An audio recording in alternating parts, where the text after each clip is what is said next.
So you are featured in, and by the way, this is the first. I'm going to show it to you. I got proof copies here. You can't really see it because of my background. There you go. Beautiful, isn't it? I mean, it's Yes, like it I got to is. stop moving it around. Um, you are, and this is the real proof copy because I did a video a while ago with a bad cover on it. It was just a mock-up cover, but you're featured in this annual, and I know I told you to be quiet, but I've already said it on social media. Your poems, there goes my dog again, um, are my absolute favorites in this anthology. Um, Without giving away, obviously, without reading your pieces and without giving away everything, because we want people to read these and feel what I felt when I read them. Let's talk about that. Your first one is called "Pretty for a Colored Girl." Just tell me about it. I've like it could spew a bunch of questions, but just tell me what this is, what this piece means to you. So it both pieces I can start saying right now is they're written from personal experience. Um, as most, if not everyone, knows, there's a struggle going on with race, and the whole Black Lives Matter movement and the All Lives Matter. And it that wasn't the reason why I wrote it. Why I wrote it is because of what I experienced. It may not be an overtly aggressive thing that had happened, but it just stuck. It was stuck in the back of my mind on this repeating loop all the time. I'm like, why would someone say that? Why can't I just be pretty? Why does it have to be because I'm something else? And I kept discussing it with my sister, with my friends, with other family members. And 2 years later, it was just still on this repeating loop. And I've discovered throughout most of my writing, sometimes the easiest way for me to get rid of that thing that's constantly building up inside is to put it on paper, because I'm more eloquent on paper than I am in person. And I wrote it and I looked at it, and I probably could have changed a couple of things, but every time I looked at it, I'm like, nope, this is how I wanted this. These are the words I wanted to say. This is how I was feeling. This is the anger that came. This is why. And I just put it all out there. And there are a lot of professors I'd had in my creative writing courses that say, try to avoid putting yourself in your pieces. All my best pieces come when I just throw my whole self in it.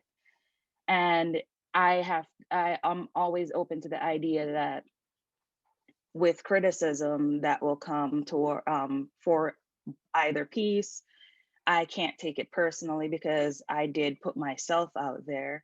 Even though it was written for me, I know I'm not the only one experiencing these things or having these ideas on a repeating loop. So I wanted to put it out there so other people could read and relate, and get another view of what somebody else may be experiencing that they haven't experienced yet. It's powerful. So let me address a couple of things. First of all, I've never had a professor tell me not to write from personal experiences. As writers, we always hear when you're new at your craft, write what you know. And this is what you know. This is your life. This is, you know, these are the roads that you walk. But you also want to write things that resonate. And this is a message of how somebody spoke to you and how you felt because of their words. You had to justify why you're a beautiful woman, or that you're a beautiful woman, in spite of their opinions, or in spite of everything that makes you who you are. It's powerful to come from that place of personal experience because that's what resonates. I am clearly not a Black woman, but I can tell you, as a gay woman, I've had plenty of men tell me things like, well, you just haven't had the right one. Um, it's not going to make me straight. you know, you being beautiful as a Black woman is exactly who you are and should never be justified or excused. And this piece is so powerful. This is, can I read the last line? Can I Yes, do you that? Do you can. mind if I do that? I Hmm. have it up on my other screen over here so I get it right. You say that in the very last line of this poem, I am not pretty despite my blackness. I am pretty because I am a colored girl. I want you to take that quote and I want you to put it on a poster with some beautiful artwork. And I want to see that poster in every young girl's bedroom across this land. That's what I want for this piece. This is powerful. This is exactly what, not just because of today. We needed this message 40 years ago, 60 years ago, 20 years ago. Everybody needs this message that we are all beautiful in spite of what others think or what others see on the outside. Um, young girls need this. Before I even saw your face, your profile, your social media, anything, all I had was a submission with your name and the pieces that you submitted. I imagined a young girl. I didn't imagine a woman. I didn't imagine a mother. I didn't imagine somebody with your credentials, with your past, with your military experience, with your uh, college education, with a master's degree. I imagined a young girl, a young woman, a teenager, somebody in their 20s maybe. That was the picture in my head. Was this is a message that needs to be heard and felt, not just for young Black girls, but for everyone. Everyone needs to feel these words. Everyone needs to feel that what we say makes a huge difference in how people perceive themselves. And clearly, this is your personal experience. Something somebody said to you resonated for this long and stayed with you as a part of your pain. It's powerful. It's really, really powerful. So that's my challenge to you. Put that quote on a poster and I think I just get might do that. get it out there. Get some amazing artwork. I have a graphic artist who's amazing and not expensive if you don't know any artists or you're not one yourself. Or get your kids to draw something amazing. Um, and put it out there on, I can't even name the sites now, all the thread lists, all the sites that you can just upload your graphics to t-shirts and posters and let people see this, because this is powerful message, and this is what we need to know right now in our world. Not just young Black women, not just Black girls, all of us. This is what we all need to hear right now. This is a very powerful poem, and I can't wait to share it with the world next month when this is released. Thank you for sharing that story and those vulnerabilities. I think, and I started to say earlier, something like these messages can resonate with us even if we're not the person walking in those particular shoes. It resonated with me, and I don't know what it's like to be pretty for a colored girl. Those aren't my shoes. That's not my path. But I do know what it's like to have somebody pull me down because they've picked on something that defines who I am and addresses my core and makes me feel less than worthy. And I think most of us can live in that space and understand the pain, and we all need that message. So thank you for bringing this to light. And it's just such a powerful message. It's, when I first read it, I had to kind of step back and was just like, wow, I got to read that again. I gotta read that, and I gotta feel that. I gotta put myself in those shoes and imagine what it was like for this young girl who I imagined wrote the poem, to have somebody say, you're pretty for a colored girl in this day and age, not in the 1940s, not in the 1950s, not in the but today.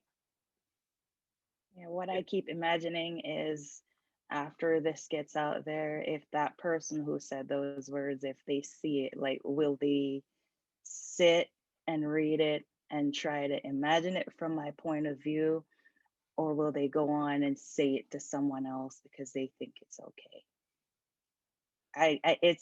I probably will never see that person again, but it's something that I think about from time to time. Like, would they change after they realize the effect of what they said, or will they just keep on keeping on? It's a really good question. I like to live in a world of hope where you think that your work and your words resonate so much that people stand back and go, "Oh, that was me. Yeah, I regret that and I'm sorry and I won't do it again." But I'm also pretty cynical, and I think the people who say things like that from the start are probably not first world changers. You know, they're not going to go out there and change the world. They're more likely to excuse their behaviors because, dot dot dot, because whatever is built into them. I'm a big advocate of changing our beliefs over time. We don't necessarily have to be everything that we were taught when we were growing up. We don't necessarily, whether it's political or religious or, social, we don't have to live in those beliefs that we were taught from childhood. We just don't have to. As adults, we are capable and have permission to walk away from what we were taught. Um, I have a family member who she actually passed away this year, so I'm not going to say horrible things about her, but about 25 years ago, I walked away from her because of her racist comments and her comments about me and a girlfriend that I had brought home. And about 6 years ago, I went back home, and she was a much older woman and had in-home healthcare, and all of her in-home nurses were beautiful Black women, and she was horrible to them. And I told my mother, this is why I walked away, so long ago. I don't know why I came back. I do not want this woman talking to my children. I don't, I just don't. Um, my family for years has just, it's just who she is. They've justified. It's just who she is. It's just how she was raised. I'm sorry. We don't have to live in those beliefs. So if this person who said that to you because this person had heard it their whole lives, somebody on TV, oh yeah, she's pretty for whatever.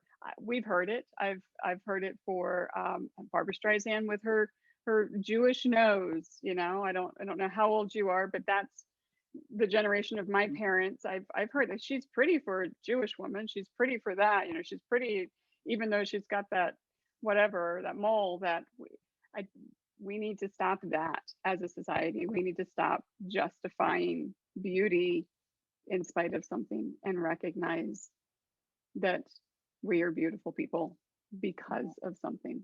And that's exactly what you said in your last line. I am pretty because I am a colored girl. You are pretty because you are just a beautiful soul and a beautiful woman. But you're absolutely right. You are pretty because you are a colored girl. And that's part of your core and what makes you who you are. And to have anybody take that away from you is devastating, absolutely devastating. But in that devastation, you created a beautiful piece. So I'm honored to have that in this year's annual.